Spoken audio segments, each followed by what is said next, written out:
Alright, we're very early again mga kabrando. Yoski doski ho. Ayan. At hindi po nga natin nalilinis si baby Telelot. Awat na yan, ang dumi na. Ayan, putik na sa sobrang pagkabisi natin ho. Ang gulong napapagtsagaan pa naman. Pero talagang we need to change the tires. Ayan mga kabrando, baby Telelot, putik na putik. So far so good naman mga kabrando ko ho. So yun nga ho, at tayo ay papasok na.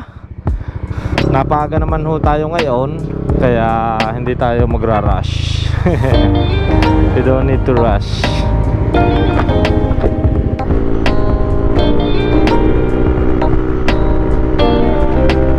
Wow, wow, ang laman! Wow!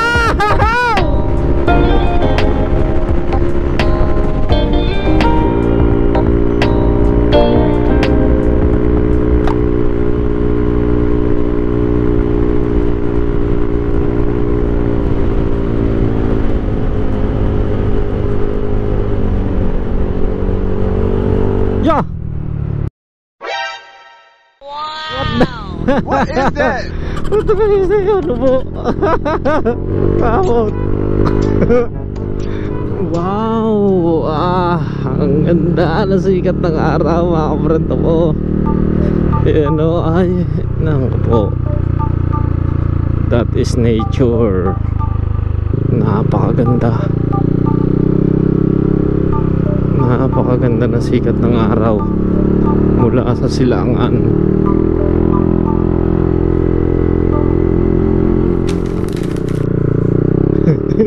Napabalik ako din awat na yan Pero guys, kambit. Kambit na kaso. Tingnan natin na rin mga kabrando. Ayan lang. Kambitan na yun. Yeah, guys. Ayan na, kambit. Yeah. Hello, ayos. Agang-aga, yan dalihan nyo yan. Agang-aga Oh, kambit na kambit Hello. Hindi kayo makalapit, kambit Okay, diretso na tayo mga kabrando. Napansin ko lang ho, yung dalawang aso nagkakambit. Ito yan.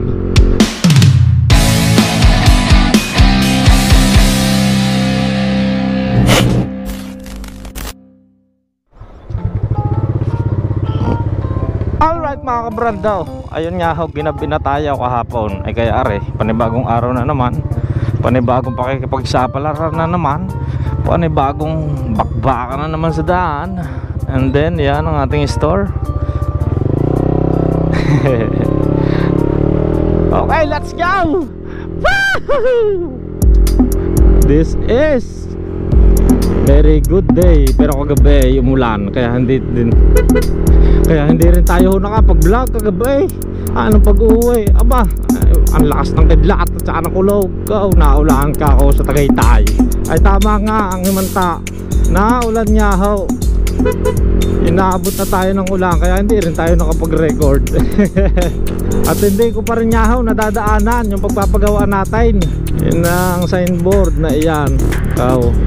Kailangan na nating asikasuin mga kabrando. Dapat masikaso na lahat habang maaga pa before ang grand opening. Pamihadaw, dadagsain ho aray. Sa dami na sa atin nagtatanaw, mga kaibigan, yan, friends of friends, kamag-anak, lahat mga taga-Reyna sa Amain.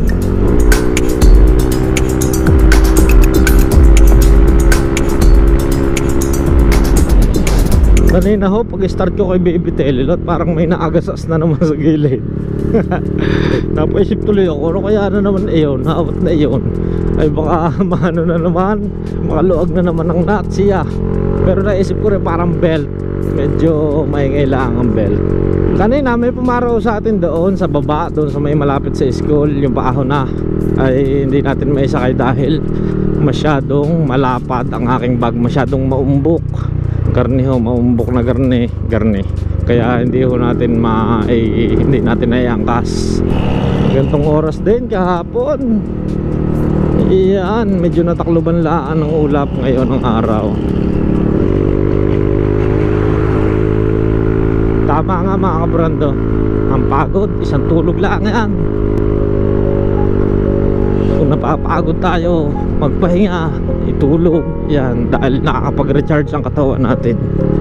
Tama, dahil ako feeling ko talaga mga kabrando, sa araw-araw na umaga naalis, tapos gabi na uwi, tapos dire-diretso on drive, eh napapagod, nakakapagod.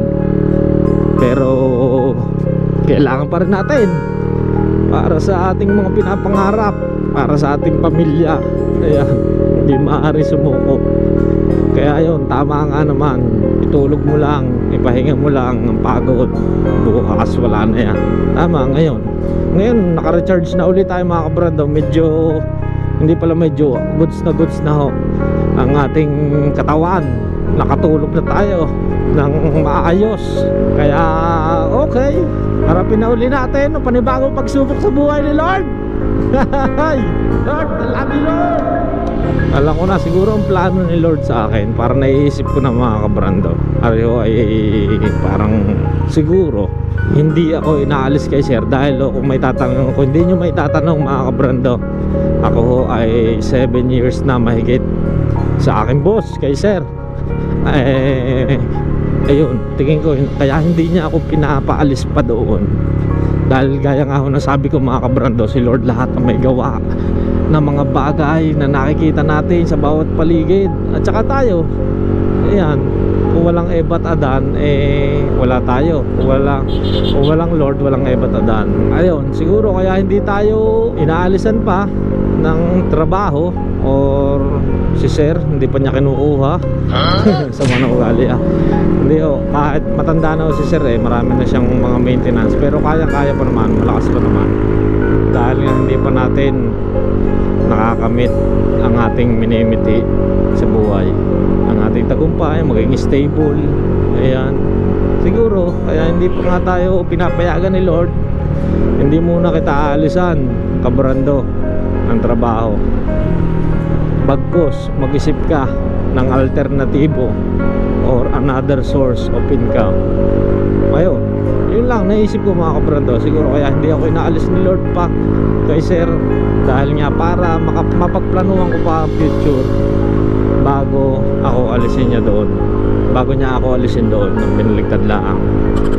Ayun sa palagay ko, kayo mga kabrando, naisip nyo rin minsan yung mga ganong bagay, kaya ka hindi dinala dito dahil may mas maganda. Ayun, ganon, para sa pangarap nyo. Kung hindi ka man dalhin dito sa gusto mong ito, dito ka sa kabila dinala ni Lord, ibig sabihin doon ka pala mas aasenso, or mas gaganda yung buhay mo, or doon ka masasaya. Minsan naman iniisip natin, bakit mapapatanong na lang tayo, bakit lahat naman ginagawa ko na.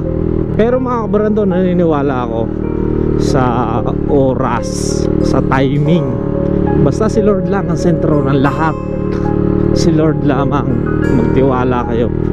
Kaya hindi ka doon dinadala, yun nga, hindi pala para sa iyo yun.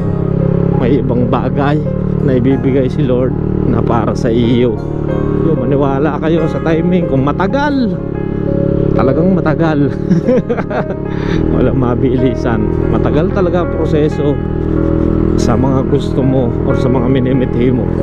Basta magtiwala ka lang kay Lord. Number 1, magtiwala ka sa sarili mo, dahil yung mga kaibigan, kamag-anak natin, minsan kung sino pa nga yung kamag-anak, kaibigan, sila pa yung hindi sumusuporta. That is 101% real talk mga kabrando. Lahat ng bagay yung iyan ay isang malaking check. Kahit pa sabihin mong sobrang lapit sa'yo, may time na yung iba hindi ka kayang suportahan. May time na yung iba mas naiinggit pa, mas kinaiinggitan ka, kaysa maging masaya at suportahan ka sa mga ginagawa mo. Pero sa kabilang banda, wag nating iintindihin yung sinasabi ng iba. Tayo pa rin may hawak ng sarili natin, tayo pa rin may hawak ng desisyon para sa ating buhay. Wag nating hayaang sila magdesisyon kung anong gagawin natin, dahil sa bawat tao normal na yan i-criticize ka or kung ano masabihin nilang negative sa iyo. Pero ikaw pa rin. Sabi ko nga, ikaw pa rin ang may hawak ng manibela ng buhay mo. Kung saan mo man iliko, nasa sayo yan. Kaya tayo, tuloy lamang sa ating mga pangarap. Yung timing na sinasabi ko, dadating din yan. Yung oras, may kanya-kanya tayong oras, mga kabrando. Maraming salamat ho, mga kabrando, sa laging pakikinig sa aking mga kwento or sa aking mga ultimate sharing for my life or words of wisdom, ganon.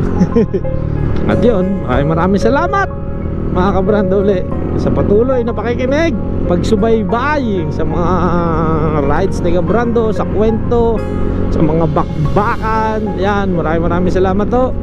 Like, comment, share, and don't forget to subscribe to my YouTube channel. Siyempre alam nyo na yan, Jet Moto Speed on the house. At hanggang sa muli nating update at rat-ratan. Peace. Nasa kaya din ang dalawang dogo. Hindi na yung kahapon nagdala yan. Yan o. Wow, aray din eh. Agang-aga eh.